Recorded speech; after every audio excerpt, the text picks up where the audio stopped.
Hey, welcome to Tabletop Skirmish Games. I'm Lee, and in this video I'll show you how to take Brutality, the skirmish wargame, to the next level with Settlement Mode.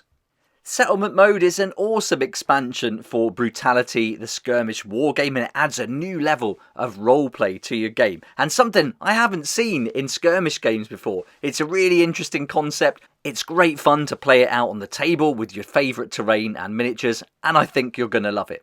Now, Settlement Mode is an expansion of Brutality, and I've covered this before on the channel quite a bit, where I've gone through the Brutality solo rules overview and also had a look at some battle reports. Brutality is a model agnostic game that can be played with any genre from sci-fi to fantasy. And the world that Scott Wainwright, the author, has created is really clever and allows you to mix different genres together. So you can play robots against ancient warriors and pretty much anything else you can imagine. Now, if you want to find out more about Brutality and how the game itself plays, then I'll put some links at the end of this video that will take you to the battle reports and some of the rules overviews. But let's get back to Settlement Mode itself. And in this video, I'm going to go right through the book and show you how a campaign will play out. And we're going to simulate a campaign, and then I'm going to show you what happens in the home phase and how you're going to build your own settlement and grow it by adding new citizens, special features, new buildings, defences and upgrades. And there's going to be a load more missions, new upgrades, model abilities and legendary traits included as well. A massive thank you to Scott for sending out this copy for me to share with you and for sponsoring the video so I can introduce you to this awesome new expansion. And here you can see the contents pages. This is going to tell us how to set up and play, how to expand our town, how to add features, and then it's going to give us different tables with events and different missions we can go on as well. Settlement Mode overlays the normal campaign mode that you can find in the core book. So you are going to need the Brutality Skirmish Wargame core rules. This is an expansion after all. And here you can see I've got the hardback copy of the main core rulebook. And if we go to page 61, there you're going to find all the information for running a campaign. So you'll be using Settlement Mode in conjunction with this. You're going to have to use the passive skills and abilities that you can find on page 66, and they're going to be crucial in helping you to build and also to recruit new members and citizens to your settlement. Right, let me give you an example of how Settlement Mode works, and we'll simulate a campaign. I'll be going out on missions and then coming back, and during the home phase I'll be carrying out some different steps to develop my settlement. But first we have to go through how to get set up. So we're going to do that now, and I'm going to choose a warband. I've picked some of my favourite models here, and I'm going for a real Viking theme using these Raybox Games miniatures. And they've picked out a nice spot in the desert that they want to call home. So the first thing we need to do is create a 36 by 36 area, and then we're going to select 5 terrain pieces. These can be things like trees, hills, rivers, anything you like. First thing we've got to do is take a dice for each one, we're using a D10, and then we're going to move it that many inches and follow the arrow, move it 9 inches away from the centre, and then add 4 to that. So I'm going to put everything the number of inches that the dice says first, and then later on I'll move everything 4 inches out from that point. Let's take the next piece of terrain, roll the dice for it, and then we're going to move that along that many inches. So here we've got, I think it's 8. Oh, got it caught on the little tree there. That'll go there, and again that's going to move another 4 in a minute, and we'll do this for each piece of terrain until we get them all in place. Now if something is going to be like doubling up, you can roll again if you want to. You can also move it a little bit here and there, but I think it's nice to follow this method so that it's random, and then you can start growing your settlement by adding buildings and interspersing them through these natural features. There we go then, I've done that for the 5 pieces of terrain, but now we've just got to move them out those extra 4 inches. And there you go, we've got a nice space now. It looks pretty natural and well spread out. We've got to record this though, because you might not have the luxury of leaving it out on your tabletop all the time, so we can draw a little map just to remind ourselves of where all the different terrain features are placed on the board. Once we've done that, we can continue reading through the rules, seeing what models are needed, victory points, mission deployment, your AI enemies and human enemy differences, controlling objectives, and all the information we need to continue with our campaign.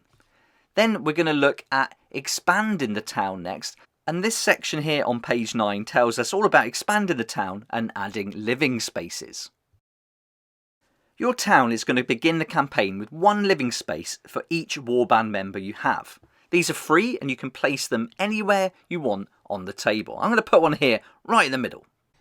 I've got 4 members in my warband, so altogether I'm going to add 4 living spaces, 1 each.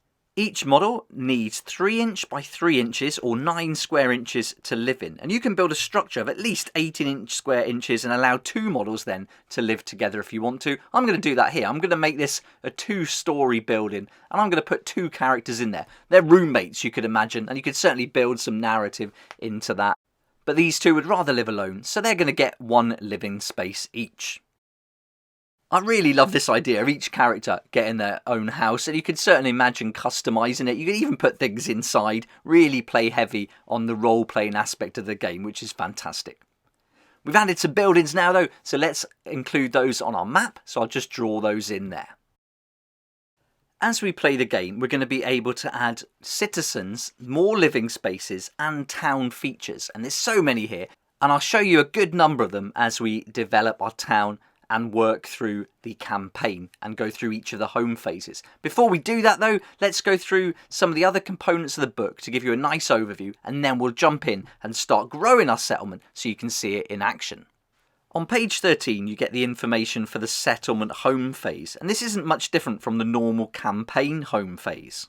The only addition is that your citizens in the town will also roll for their passive abilities, and you get to expand your town as we're going to go through later on. When your settlement mode home phase is finished, you're going to roll on the table, and the table that we just saw is going to give you your next mission. If you're familiar with Brutality, then you'll certainly know how this works. I'm not going to go into it in detail. The system is still the same. It's just changed and tweaked for settlement mode, and the home phase is just slightly different. You're going to get all these new tables to roll on, more information. It's really fun because you can do things like if you have a citizen, they might have a quest for you to go on, or they might need your help, or a certain thing that you can achieve for them to get a reward. So really fun, really again playing into the role-playing aspect of the game, and I think it's fantastic. When you get citizens arriving, you've got the citizens arrival table here as well, and these are where you're going to see some of those missions you need to do. You're going to get a table with the twists on it as well. There's going to be rewards and penalties, everything you can expect and are used to with the game, just much more of it. And if you combine this with the core book, other expansions, you're going to have so much gameplay here. It's going to be great value for money. I don't think you're ever going to run out of games, missions and adventures to go on with your warband. Alright, let's get started then. We'll begin our campaign, and we've finished our first mission, and now we're in the home phase of the campaign. We automatically gain either 2 town features or 1 living space, so we can choose what we'd like to add to our town. Now the first thing I thought would be pretty cool was a recreational water spot. This is going to take up 2 town features, and this is going to help with our morale. So I thought this was a really good addition, and I'm going to pop it in that nice big space where you can see the 2 black dice. There you go. So that's our 2 town features taken up for this home phase. Now we're going to go off, we're going to roll on the table, conduct another mission, but before we do that, we're going to add that water feature there to our map, and that's going to help us remember where to set it up next time if we don't have the luxury of leaving this out on our table all the time. We've conducted another mission, and look at this, we've got a new citizen that we can add to the mix. So now we've got to decide whether we want to keep that citizen, and if we do, we have to give them a living space. If we don't give them a living space by the end of the home phase, they can't stay with us. So that's exactly what we're going to do. We're going to add 1 more building, we're going to place it where that red dice is, and now we've got a home for our newest member of the settlement, and things are really starting to grow now, and this is really fun. It's great seeing it come to life like this with new characters, new buildings, new features. But we need a tower, so let's go off on another mission so we can save up for that, and we're going to place that tower right in front of the water feature. This is going to give us a nice benefit, and if we're attacked during a settlement attack, we're going to get a height advantage for our ranged models. So I really like that, and it looks awesome when it's placed on the table as well. We've conducted another mission, and now we need some walls. These are 1 town feature each, could be any height, and 6 inches. So we're going to use our 2 town features, and we're going to add 2 6-inch pieces of walls, and this is going to help funnel the enemy in and give us a bit more protection should we be attacked. Our warband goes out on another mission. It's a tough one, and they want to start attracting some new citizens to the settlement. So a good thing that they think will be a nice feature is a drinking well. Now the drinking well is worth 2 town features, and it cannot be larger than 3 by 3 by 3 inches. So we're going to pick out a nice spot. I think this is something you want in the middle of your settlement, so we'll pop a little drinking well in there now, and all our citizens can enjoy that, and it's going to give a morale boost to any new citizens that join. Now we need some livestock pens. So we've gone out on a mission, we've come back, and we're going to spend 2 town features now. It's got to be at least 4 inch by 4 inches, and for each livestock pen you can declare what product they produce during construction. And this is going to give you some benefits. You're going to get some extra gold, and if you've got an animal, pop it in there to represent what you've chosen.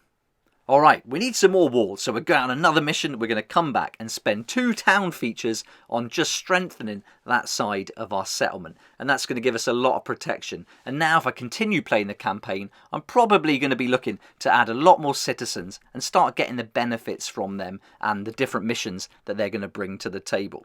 But that's basically an overview of the settlement. There's a lot in there, a lot of tables to play, a lot of new fun rules to introduce to the game. But I just really love this idea of having a physical settlement. In a lot of campaign in skirmish games, you're kind of having a home base, but you never see it. You don't have anything that represents it. It's just an abstract idea, and you write it down on a bit of paper. But actually putting it here, laying it out on the tabletop with terrain and little terrain features, and then being attacked at your home base and actually carrying out any kind of battle there, I just think is so fun, and it's a really good concept that fits beautifully with Brutality Skirmish Wargame and the role-playing aspects of it. And it's always fun to draw a little map whenever you can too.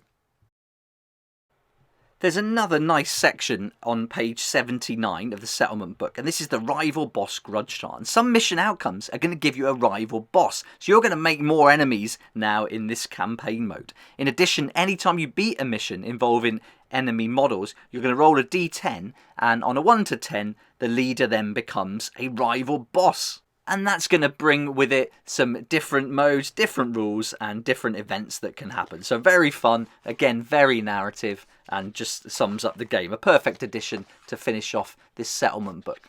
Altogether, there's 100 pages. It's printed at lulu.com, and it's got this nice paperback, good quality printing, full colour, and if you want to get hold of some of the other expansions, they're all detailed in the back as well. And I'll certainly be putting a link down in the description below where you can find out more. Hope you enjoyed having a look at this overview of settlement mode. It's a quick overview. I can't go into all the details in this video, but hopefully this is enough for you to go out, grab the book, give it a go, and support Scott Wainwright, an independent game creator who's passionate about creating awesome games, and the Brutality universe is growing and growing, a lot of followers. And have a look at the Facebook group page following the link in the description. I think you'll have a great time there and a really good place to hang out. Big thanks again to Scott for sending this out and sponsoring the video so I can share it with you today. I'd love to hear your thoughts on this. Let me know in the comments section down below. But for now, thanks again for watching. If you did like the video, it'd be fantastic if you hit the like button, subscribe for more videos like this one, and I look forward to seeing you next time on Tabletop Skirmish Games. Thank you so much to my Patreon supporters for helping me to keep going with these regular videos. I couldn't do this without you, and I appreciate your support so much. If you'd like to join the Patreon community, support the channel, get some great perks at the same time, there's a link down below in the description. It'll be awesome to see you there.